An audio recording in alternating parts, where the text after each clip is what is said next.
And welcome back to Varsity Life. We're here with Bill Reynolds and also Chris Herren. Their new book that is just out is called Basketball Junkie. We'll tell you in a couple minutes on how you can get a copy. But let's continue with the story. And, you know, we're talking a little bit about your high school days. And Billy was talking about the history of Durfee basketball in Fall River. You had to be aware of that. Your grandfather was a player at Durfee High School. Your dad, your mom was a cheerleader when she was in high school. So you must have been well aware of the history of Durfee basketball. And was there a pressure for you to kind of continue in the tradition, the winning tradition at Durfee? Of course. I mean, not because of my grandfather, not because of my father, but mostly because of my brother. You know, because I was around to witness it. I watched how much success that team had, how much, you know, admiration they had within the community. So there was a lot of pressure from that standpoint. Plus, Michael had a lot of individual. I mean, he was the player of the year a couple of years. He won a couple of state championships. So there was a lot to live up to. You know, and the pressure mostly came from within, not from the community. You know, the community basically supported it. They wanted it. They wanted me to do well, but the pressure mostly came from within me. You said in the book that you never played basketball for fun. It's weird, right? Yeah, that is kind of weird. I said I stopped playing the game for fun once they really started keeping score, you know. It was tough. I mean, 14 years old, 15 years old, you know, college coaches in the stands, taking notes, critiquing you. I think that's tough for an adult to go through. Did that pressure to win lead to your problems with substance abuse? I think once basketball, and that's the message I try to preach to kids today and talk to kids today about, is once the fun is taken out and it becomes more like a job, I started looking for other avenues and other roads to go down. You know, most kids go to the park or go to the court to relieve stress, you know, and to get away. Once that was taken away from me, I seeked other resources. Billy, can you describe what the recruiting process was like when Chris was in high school? How good was he? And how many colleges were after him? Well, I sat in his house one night when John Calipari was there. I sat there when Jim Boeheim was there. Rick Pitino was recruiting him. Billy Donovan woke me up that summer every day at 8 o'clock to look for an update on Chris, you know, for like 3 weeks. He was a big-time recruit. He was as recruited in the fall of his senior year in high school. He had been the most valuable player of the most prestigious AAU tournament in the country. So he was being called the best player in America under 6'5". I mean, he was a big-time recruit. 3-time All-Stater in Massachusetts. I think at the time, the only 3 people who had done that was Patrick Ewing, Michael Herren, and Chris Herren. I mean, it's an amazing statistic. Ultimately, you went to Boston College. Yeah. Was that a mistake, being so close to home? I don't think so. No? I really don't. You know, and I've said this many times over the last couple of weeks. You know, people started when I was 17 years old telling me I had to get out of Fall River. And then it was you had to get out of BC. And then you had to get out of Fresno. And then I woke up one day in Tehran, Iran, by myself in a hotel room, and Chris Herren was still doing the same thing. I was still doing the same thing. So Boston College is a great school. It was a great chance, great opportunity, lost. But if I could do it over again, I would probably go to a prep school. You know, 1 year of a structured environment with a little more freedom than being at home, but kind of like a college atmosphere with some more structure. I probably would have went that route. What was the highlight of your basketball playing career?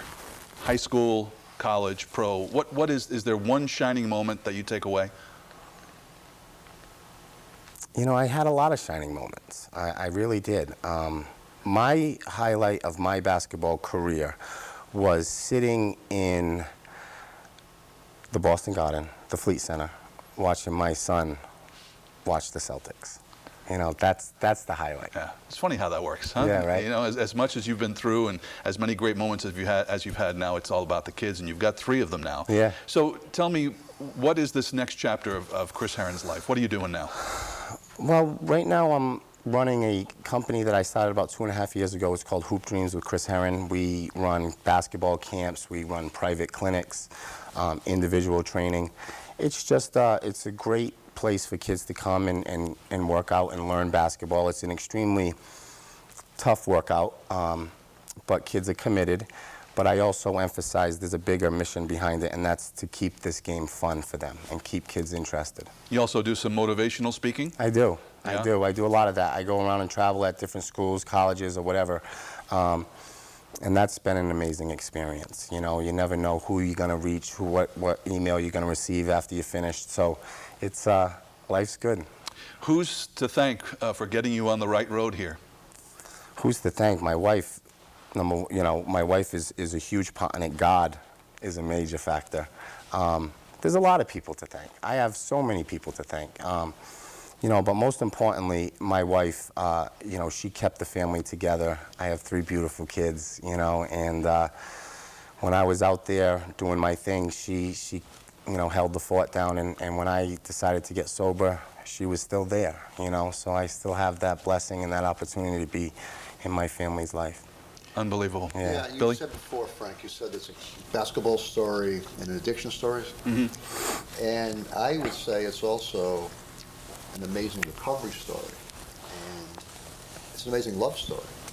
And I didn't realize that. I was talking to Chris's wife last summer, and she had some reservations about this book. And I was saying, Heather, it's a great basketball story, it's a great addiction story, it's a great recovery story, it's an unbelievable story. And she said, it's a great love story, too. And so I see, it's funny, people say to me all the time, they say, oh, Chris Herren, the one who blew all the money and blew all the NBA career. And I say, no, that's not the story. The story is he found himself. And that's more important than the money and the career. So I see it as a very redemptive story. Yeah. Your wife was your high school sweetheart? Mm-hmm. You've been married how many years? Almost 13. Oh, that's yeah. Fantastic. Well, congratulations. Thank you. Billy, tell us, how can we get the book? It should be at every bookstore. It's on Amazon.com. I've been in the book world here basically for 20 years, and this book has been out for 2 weeks. It's on the Boston Globe bestseller list already, and never in my experience have I had a book that's had this kind of reaction. Really? It's been an incredible reaction. I think it took everybody like by surprise. It took the publishers by surprise. It took myself by surprise. Who knows? That's great. And is there a website? BasketballJunkie.net.